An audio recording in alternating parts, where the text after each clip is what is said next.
Hi, I'm Jeff Altman, the Big Game Hunter, and you're either watching or listening to No BS Coaching Advice, either as a video or as the No BS Coaching Advice podcast. I originally met Jennifer Peatman as part of the Forbes Coaches Council. I was smitten with her knowledge. Great background, interesting show. I'm sure you'll find helpful. And I also want to mention at the end of the show, there's information about how you can reach her or reach me for further assistance. So hang in there, watch or listen to the show. It is terrific. And with that, let's get going. So my guest today is Jennifer Peatman, who spent the last 17 years coaching executives in building and designing HR organizations from the ground up. Like me, she's a Forbes contributor and Forbes Coaches Council member. Basically, she's an executive level advisor and coach to business leaders on HR issues, seeking strategies and solutions for large organizations in diverse, geographically dispersed, I should say, and multicultural global environments, and also working with startups as well. And has a load of certifications, is a great person for us to be having this conversation with. Jennifer, hi, welcome. Hi, thank you. Thank you for that nice introduction. You're welcome. And folks, we're going to be talking today about creating a corporate culture in your organization and starting, from the early stages of your firm. I'm sure there's going to be material that'll apply for larger institutions as well. So why start out building that culture in the early days, and how early should you be starting? Yeah, those are both great questions. So what I would say is immediately. And the reason that you want to start thinking about it so early is because culture is one of those very intangible things that you really only are aware of once it becomes a problem. And once it does become a problem, it's so far down the road that it's very hard to pull back and change.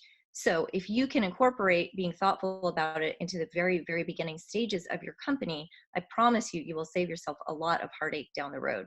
And how early?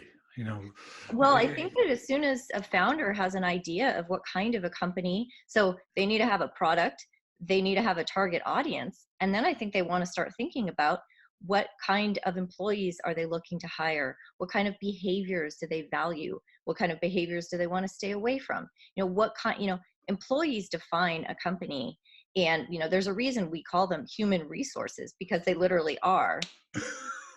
I'm sorry for laughing, but yeah, of course. It's a definition. And so I think that we want to start, and also in this job market, it is tough to find good employees. And so you really want to start thinking about what kind of employees you want to attract and what kind of people you want to build your company on. And when I think of the founders that I've worked with in my career, often their first reaction is, we want the people with skill. Right. And that's as far as they go. It's relatively linear. Square peg, square hole can do the job. That's right. And I've spent the last probably 10 years in technology. And as you can imagine, engineers do have a focus specifically on technical skills, as an example, or certifications, or, different programming languages, right? Mm-hmm. My job has been to convince them that in addition to those skills, there are a lot of other things that are important as well. Of course. And I'm always curious. I want to folks start by saying, if you've watched me for any length of time, you know that I have an issue around the notion of hiring for fit. Because I think in the environments that are set up on interviews, job hunters are on good behavior. So would founders be. And how do you evaluate for fit when both sides are, I'll politely say, not being fully honest with one another? Mm-hmm. It's evaluating for the act.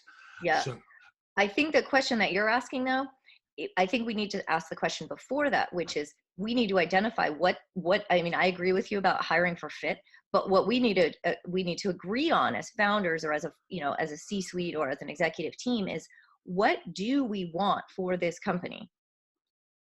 And in looking for what we want, that's not just simply, we want to make a lot of money, take it public, or sell it out to the firm that offers us the most amount of money. It's the environment. Well, that might be part of it. And I actually think that's a big part of it is, yes, what do we want to sell it for? What do we want to build? Who are our customers going to be? But what's really, I think important is we need a team that's going to be able to get us there, right? So we want a team that works well together, that's efficient, that's productive, and those kinds of things. So when we talk about culture, a lot of times we over rotate on these notions of we want people to be happy, we want people to feel loved and special and all of that. And I actually believe in those things. But the other piece of culture is those things that you're talking about, right? Like we want a culture of, productive, high, efficiently trained employees that are all focused in the same direction. I'm an MSW from Fordham, by the way, so I tend to think in the holistic manner.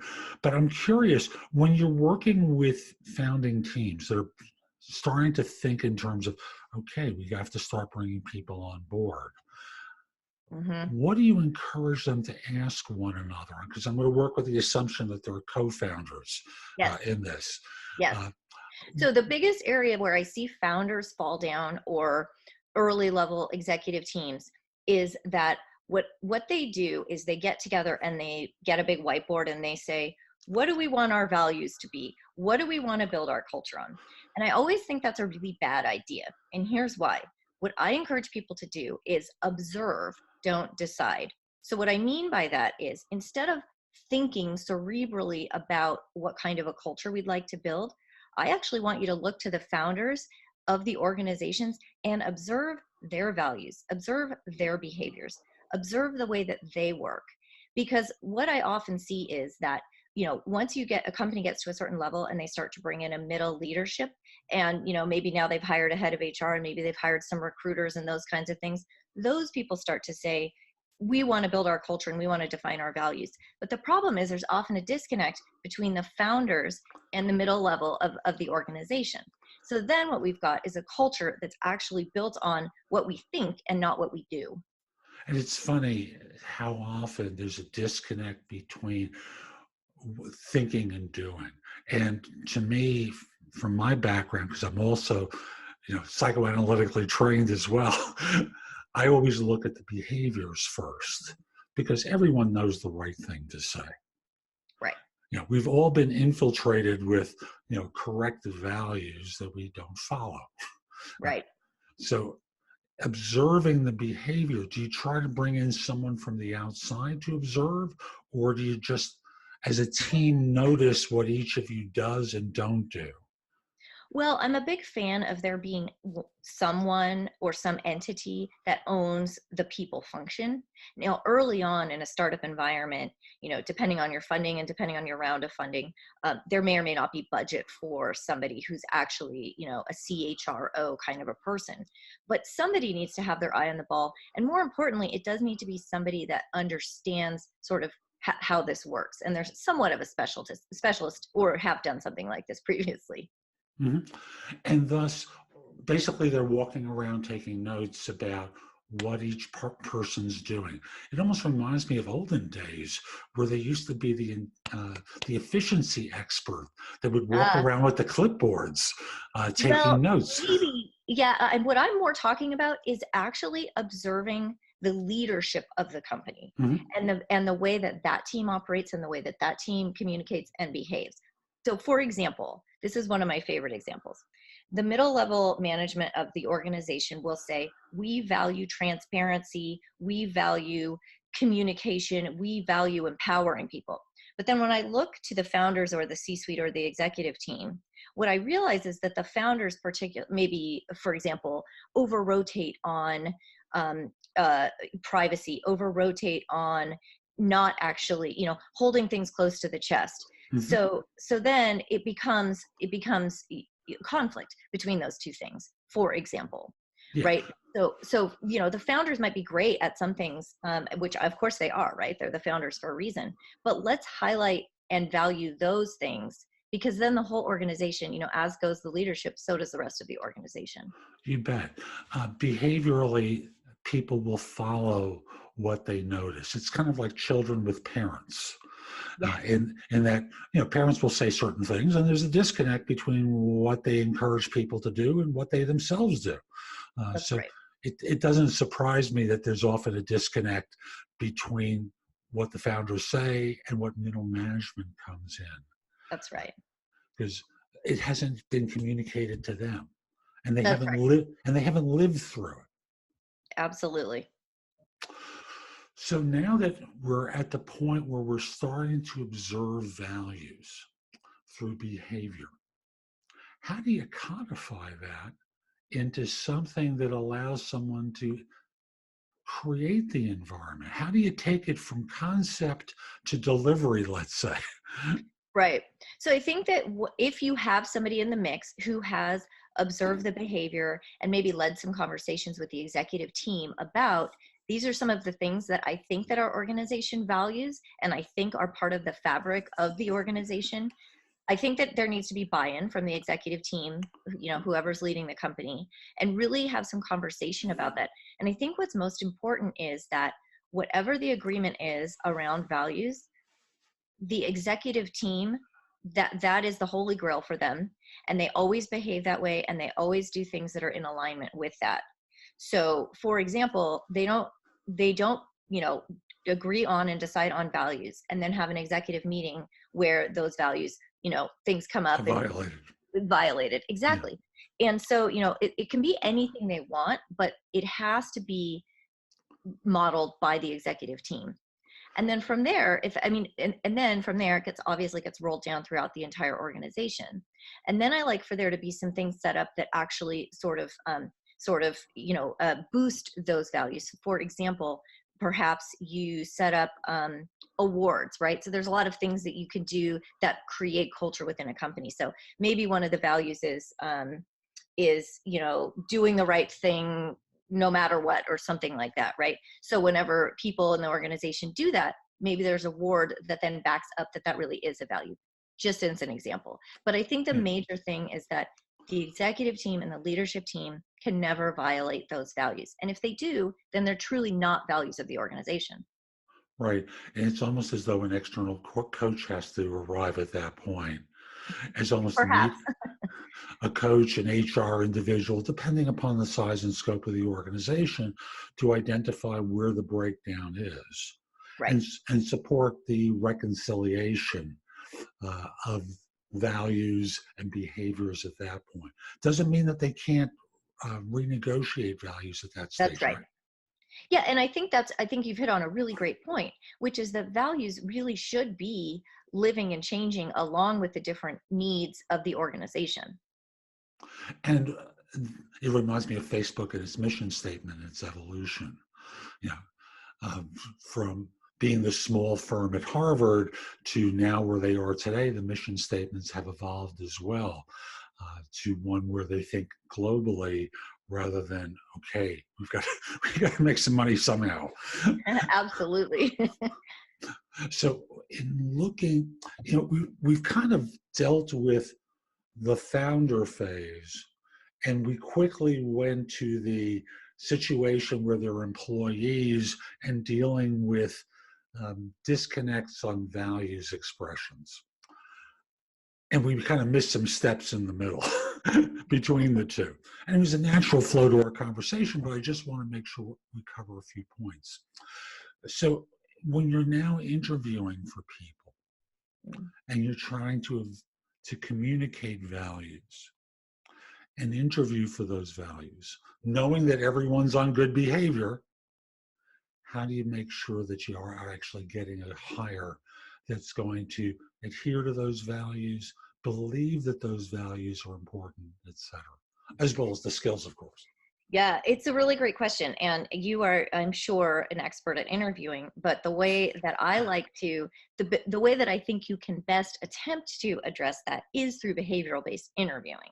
So, maybe you ask questions around values and times when employees previously have exemplified different values and things like that.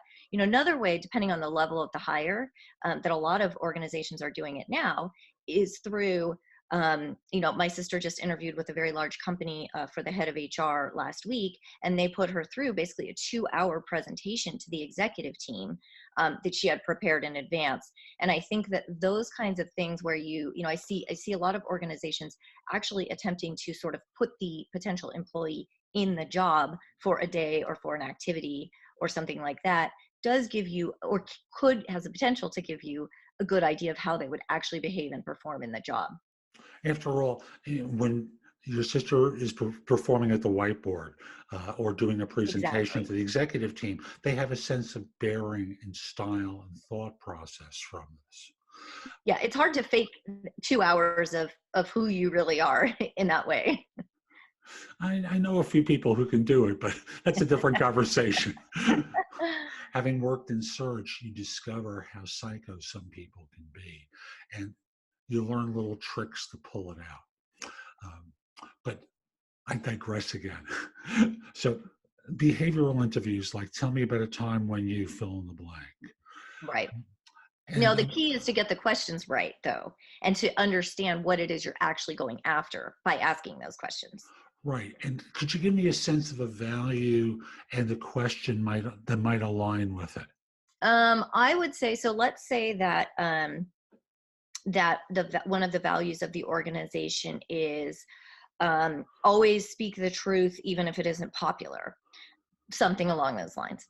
So what I would say is maybe tell me about a time when you were working on a project or going down a path with one ideal outcome, but perhaps maybe something happened during that project, or you were able to reveal additional information that found that you were on the wrong path. Can you explain, has anything like that ever happened? And can you explain a time, and what did you do? And how you resolved it, perhaps. That's right. Because what you're trying to figure out is, did they A, realize they were on the wrong path, and then B, tell someone about it, even if it would have been, unpopular, and maybe put the team behind in a deadline or something like that. And one of the things I tend to look for when I was evaluating people that way was I would look for behavioral characteristics of someone who might not just simply recite a bunch of facts, but I would notice the body language to see whether or not they were pained in telling the Right. story. Right. Are you uncomfortable talking about this incident because in effect there's a confrontation going on? That's right. Because what you're uncovering there really is emotional intelligence as well. Right. And to me, that's the deeper one on that one. Right. Right. you It's know, it's analysis and emotional intelligence. all at the same time in a very simple little wrapper that a lot of people will fail at, as you know. That's right. So we're starting to look at bringing people on board. They're obviously going through the interviews and now they're coming on board. And there's starting to be the chaos of multiple hires and synthesizing them into the firm, preserving values, while at the Mhm. same time, do my job. That's Right? right. That's right. Yeah. I see companies really, I have to say, regardless of the size, there are very few companies that I've seen that do a really good job with onboarding. And to me, what onboarding means is it's a combination of nuts and bolts. So telling people when and how they get paid and where the bathroom is. But more importantly, it's really giving them a great preview about what it means to be an employee of this company. And a lot of times, onboarding is sort of an afterthought. And what we know is that poor onboarding leads to poor employee engagement, and then obviously turnover and all of those things. So I like to really, really encourage companies to be very thoughtful about what they want an employee's first 2 weeks to be, as an example. How about the pre-boarding phase? I love that word. I just saw it for the first time a couple of weeks ago. How Yes, about the pre-boarding phase as well, which I have to equally poor, assume for, equally poor, for and this. equally important. So I have a very good friend who has been given a verbal offer for a large global organization at the SVP level, and has been waiting for a month to see an offer letter. Well, he has a whole family that's dependent on relocating potentially, or this is a big deal. And so his experience now with this company is that, I don't know, is this how the organization runs? Is the lack of organization indicative of how it will be to work there? So I think Yeah, it is very important. yeah, and folks, if you're at this point where you're building culture, part of this is the messages that you convey to people about how you operate once the romance is over. So That's once right. once the initial wooing is done, do you treat the other person as the tired old husband or the taken for granted spouse in some way, and wind up in a situation where you alienate the person at the time that the honeymoon should exist? That's right. And the message that you're sending, you have to keep in mind, once a hiring manager has sort of checked that box and decided who they're going to hire, then it's kind of off of their plate.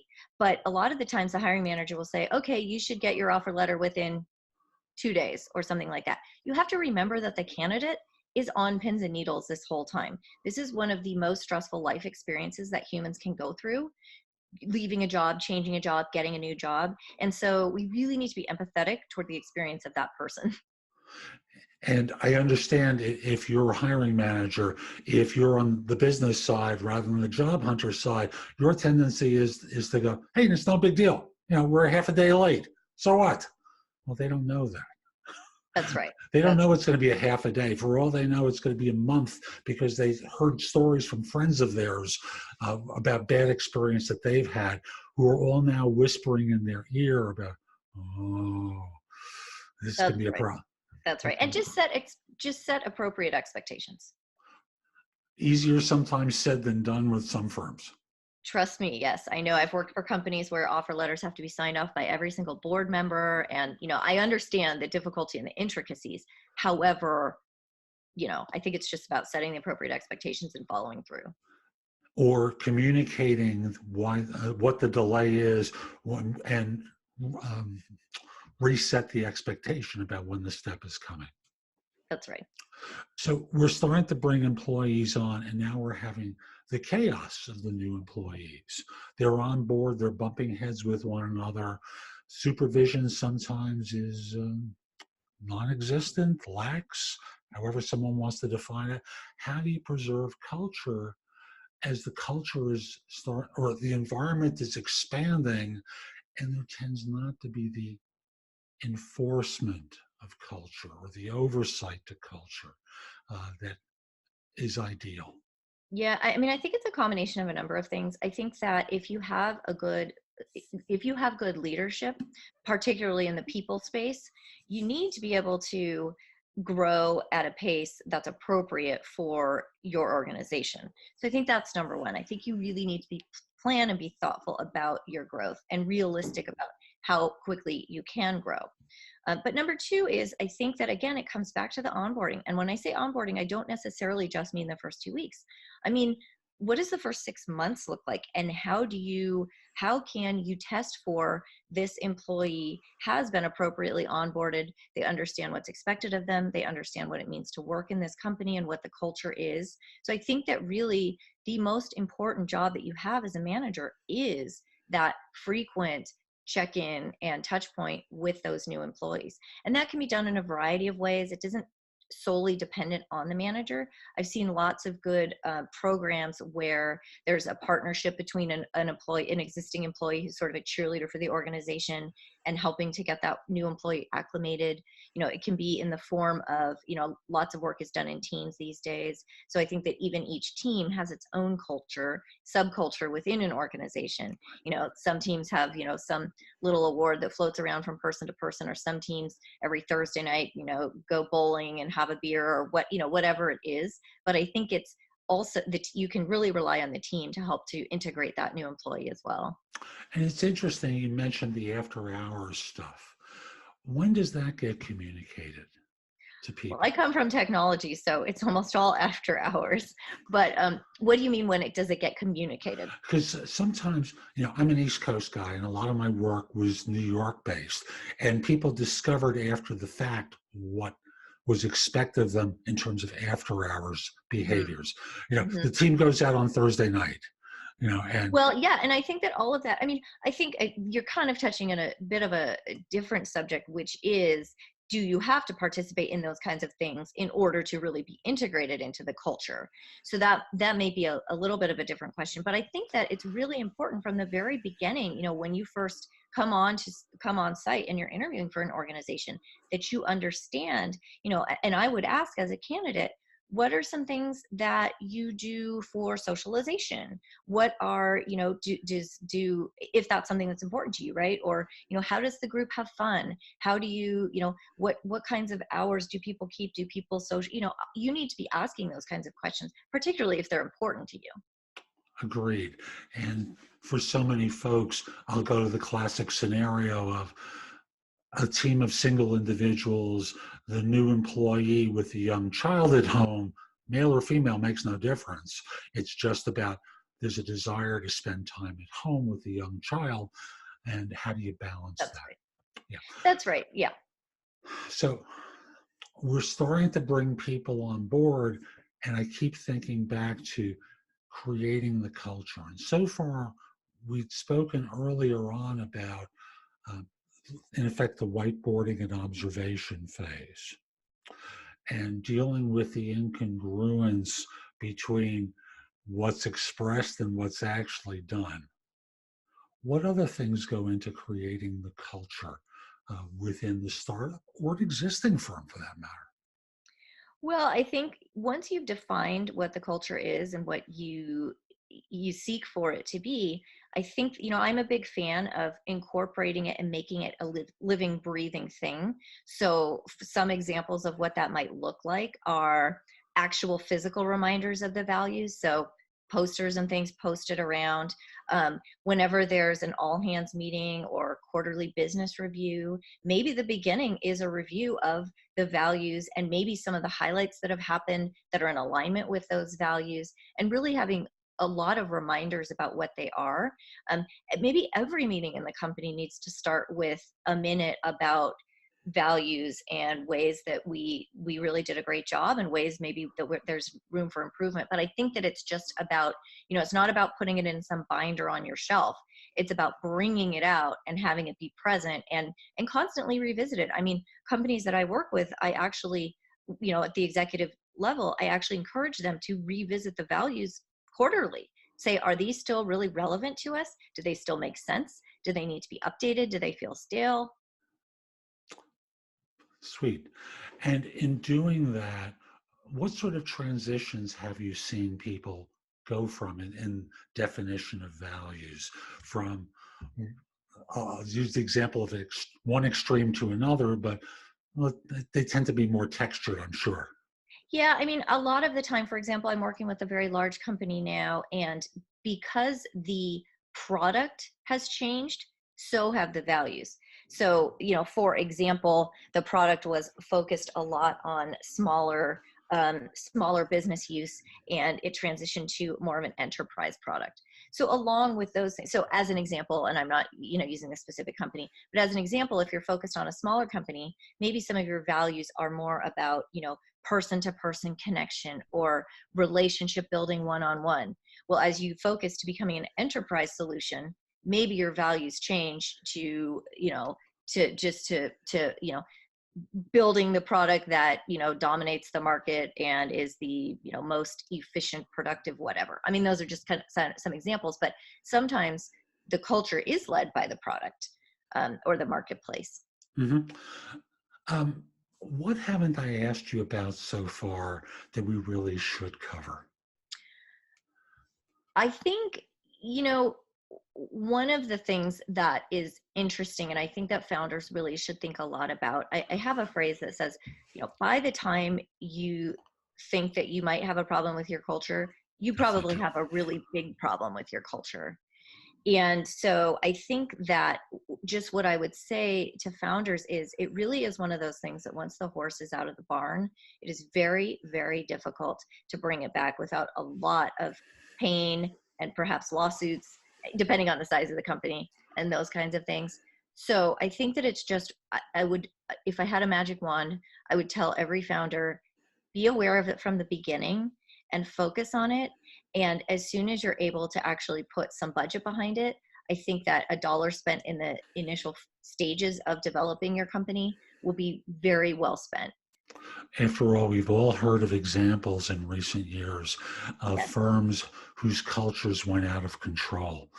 that's right. I'm very confident that no one intentionally set that out. Absolutely. Absolutely. I mean, the biggest example, I'm in the San Francisco Bay Area, and the biggest example that comes to mind really is Uber. We all know what a successful company, what a successful product, what a brilliant strategy they had the marketplace dominated, but something like culture that nobody had their eye on. It got out of control, and it took a lot of resources and people like me getting involved to correct it.